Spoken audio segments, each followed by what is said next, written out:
আসসালামু আলাইকুম। আপনারা সবাই কেমন আছেন? দেখতে দেখতে রোজা শেষ হয়ে এলো। আজ আমরা চলে এলাম ইজিপ্ট ভ্রমণের নবম পর্বে। আজ আমরা কথা বলবো সেই ঐতিহাসিক মানুষের উপর যিনি জেরুজালেমে ইসলাম প্রতিষ্ঠা করেছিলেন। আর সেই বীর মানুষটি হলেন সালাউদ্দিন আইয়ুবী। আজ আমরা তার কেল্লায় যাচ্ছি। এখানকার মানুষ এটাকে বলে সিটাডেল অফ সালাদিন। এটা মিশরের পুরাতন কায়রোতে অবস্থিত। সিটাডেল অফ সালাউদ্দিন হলো মিশরের রাজধানী কায়রোর এর একটি ঐতিহাসিক দুর্গ, যা মুসলিম বীর শাসক সালাউদ্দিন আইয়ুবী নির্মাণ করেন। এটি একটি বিশাল দুর্গ ও রাজকীয় কমপ্লেক্স, যা শতাব্দীর পর শতাব্দী ধরে মিশরের শাসকদের ক্ষমতার কেন্দ্র ছিল।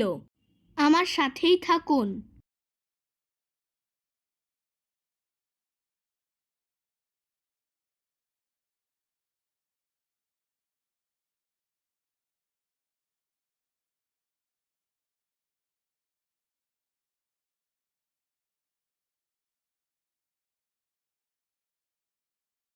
সালাউদ্দিন আইয়ুবী 1976 খ্রিস্টাব্দে এটি নির্মাণ করেন।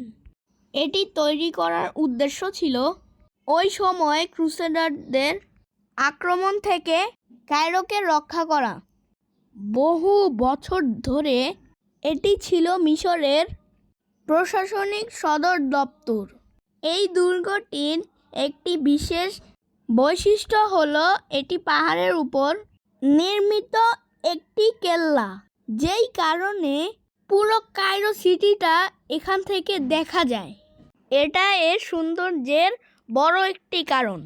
প্রায় 900 বছর টিকে আছে এই দুর্গটি। শক্তিশালী দেয়াল ও টাওয়ার দ্বারা নির্মিত এই কেল্লাটি। আমরা এখন এসেছি মস্ক অফ মোহাম্মদ আলীতে। মোহাম্মদ আলী পাশা 1830 সালে এটি নির্মাণ করেন। এই মসজিদের ডিজাইন ছিল অটোমান মানে তুর্কিশ স্টাইলে। আলবাস্টর পাথর দিয়ে এটিকে তৈরি করা হয়। একটি বড় গম্বুজ ও কতগুলো ছোট গম্বুজ নিয়ে তৈরি এই মসজিদ। এই মসজিদের প্রাঙ্গণে বড় একটি ঘড়ি আছে, যা ফ্রেঞ্চ থেকে আনা হয়েছিল। দেখুন এই মসজিদের সৌন্দর্য বলার অপেক্ষা রাখে না। কত সুন্দর এই মসজিদ, কত দামি দামি জিনিস ব্যবহার করা হয়েছে এখানে। এটি এখনও একটি কার্যকরী মসজিদ। এখানে নিয়মিত নামাজ আদায় করা হয় এবং একই সাথে জনপ্রিয় পর্যটন কেন্দ্র। প্রতিদিন দেশি বিদেশি পর্যটক এখানে আসে। মোহাম্মদ আলী পাশার এর সমাধি এখানেই অবস্থিত। এই দুর্গটি 4টি ভাগে বিভক্ত। এখানে রয়েছে police museum, Egyptian military museum, আর রয়েছে দুটো মসজিদ। মসজিদ দুটি হলো মস্ক অফ মোহাম্মদ আলী, যা আমি দেখিয়েছি, আর আরেকটি হলো আল নাসির মোহাম্মদ মস্ক। আমরা এখন যাচ্ছি একটা কয়েদখানায়। দেখুন কি ভয়ঙ্কর দেখতে। এখানে ছোট ছোট অনেক রুম রয়েছে, যেখানে কয়েদিদেরকে রেখে দেওয়া হতো। বিদ্রোহীদেরকে এখানে নিয়ে আসা হতো। যাই হোক, এই জায়গাটা ছেড়ে আমরা এখন একটু সামনে আগাবো। এটা আরেকটা চত্বর। এখান থেকেও পুরো কায়রো সিটিটা দেখা যায়। আমরা এখন চলে আসলাম পুলিশ মিউজিয়ামে। পুলিশ মিউজিয়াম হলো মিশরের কায়রো শহরের একটি গুরুত্বপূর্ণ জাদুঘর, যা সিটাডেল অফ সালাউদ্দিন এর ভেতরে অবস্থিত। এটি মিশরের পুলিশ বাহিনীর ইতিহাস ও কার্যক্রম তুলে ধরে। অপরাধ ও আইন শৃঙ্খলা ও তদন্তের বিভিন্ন দিক এখানে প্রদর্শিত হয়। জাদুঘরটি পুরনো কারাগার ও প্রশাসনিক ভবনে স্থাপিত। মিশরের বিভিন্ন সময়ের গুরুত্বপূর্ণ অপরাধ ও ঘটনাগুলো এখানে সংরক্ষিত। এখানে রয়েছে বিখ্যাত অপরাধ ও মামলার বিবরণ, ঐতিহাসিক তদন্তের তথ্য, আরও কত কি। রয়েছে পুরনো বিচার পদ্ধতি, শাস্তির ইতিহাস ও আইনশৃঙ্খলা রক্ষার পদ্ধতি, পুরনো অস্ত্র, হাতকড়া, ইউনিফর্ম, তদন্তের বিভিন্ন যন্ত্রপাতি, আরও কত কি।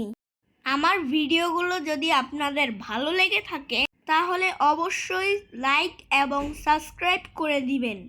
আরেকটা কথা, ইজিপ্টের সম্পূর্ণ ভিডিওগুলো দেখতে ডেসক্রিপশন বক্সে লিংক দেওয়া আছে, আপনারা সেগুলো দেখে নেবেন। আমরা এখন চলে এসেছি ইজিপশিয়ান মিলিটারি মিউজিয়ামে। ইজিপশিয়ান মিলিটারি মিউজিয়াম হলো মিশরের একটি গুরুত্বপূর্ণ জাদুঘর, যা সিটাডেল অফ সালাউদ্দিনের ভেতরে অবস্থিত কায়রো শহরে। ওয়াও, দেখুন এক লাইনে কতগুলো বাজুকা, চমৎকার লাগছে জায়গাটা দেখতে। এই প্রাঙ্গণটা আমার বেশ ভালো লাগছে, মিলিটারি অস্ত্রে শস্ত্রে ভরা এই প্রাঙ্গণটি। দেখুন একটি আর্টিলারি, আর দেখুন সেই বীর সালাউদ্দিন আইয়ুবী। দেখুন আমি একটি ছোট্ট কামানের উপর বসে আছি। ওরা ইজিপশিয়ান ড্রেসে কি যেন সেজে ছবি তুলছে। এখানে কিছু দোকানও রয়েছে। আপনাদেরকে একটা অ্যারাবিক ভাইবের ক্যাফেতে নিয়ে যাই, চলুন আমার সাথে। আমার মনে হয় অ্যারাবিয়ান ক্যাফেগুলো এরকম দেখতে। ওয়াল কার্পেট দিয়ে সাজানো এই ক্যাফেটি।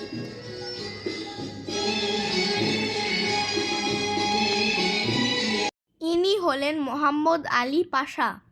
যাই হোক, আমরা যেখানে ছিলাম মিলিটারি মিউজিয়াম সম্পর্কে, এটি মিশরের সামরিক ইতিহাস সংরক্ষণের জন্য তৈরি হয়েছে।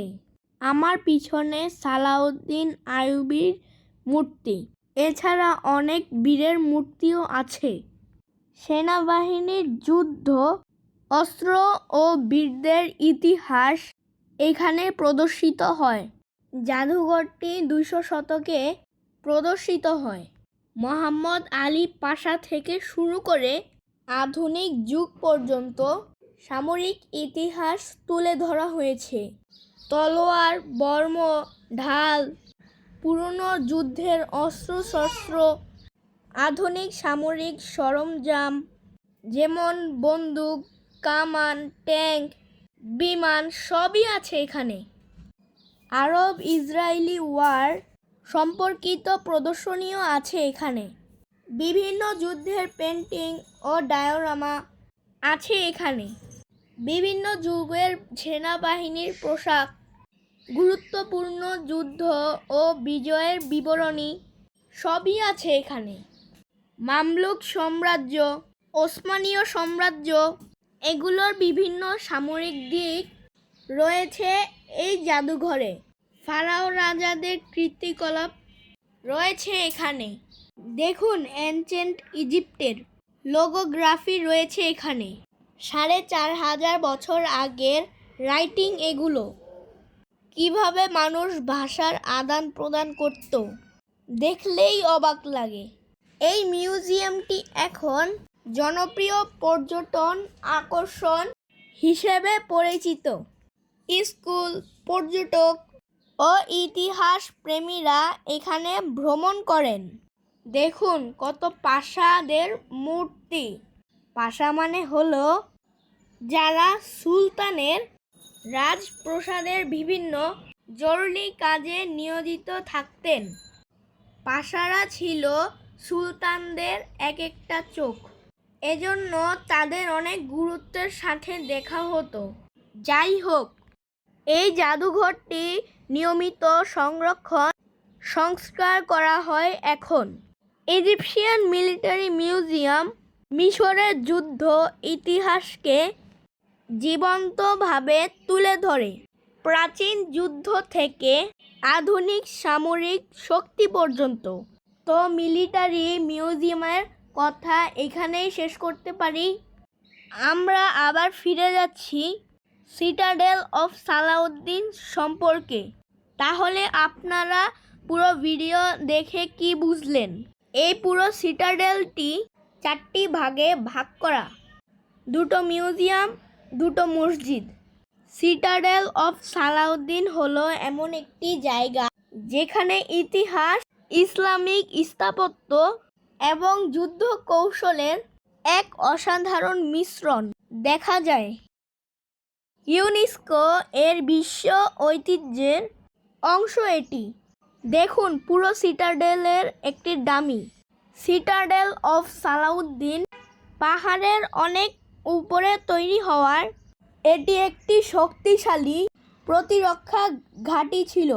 কায়রো শহরকে আক্রমণ থেকে রক্ষা করতে এর গুরুত্ব অতুলনীয়। আইয়ুবী, মামলুক এবং অটোমান শাসকরাও এখানে দেশ পরিচালনা করেন। পরবর্তীতে বিভিন্ন শাসক নতুন মসজিদ ও প্রাসাদ যোগ করেন। আমাদের এখন বেরিয়ে যাওয়ার সময়। আশা করি আমার এই পর্বের ভিডিওটি খুব ভালো লেগেছে। তাহলে দেরি না করে আমার চ্যানেলটি সাবস্ক্রাইব করে দিন। এটা হলো আল নাসের মোহাম্মদ মস্ক। এটি মামলুক সাম্রাজ্যের সময় তৈরি হয়েছিল। আপনারা সবাই ভালো থাকবেন। আমার জন্য অবশ্যই দোয়া করবেন। আল্লাহ হাফেজ, tata, bye bye, see you.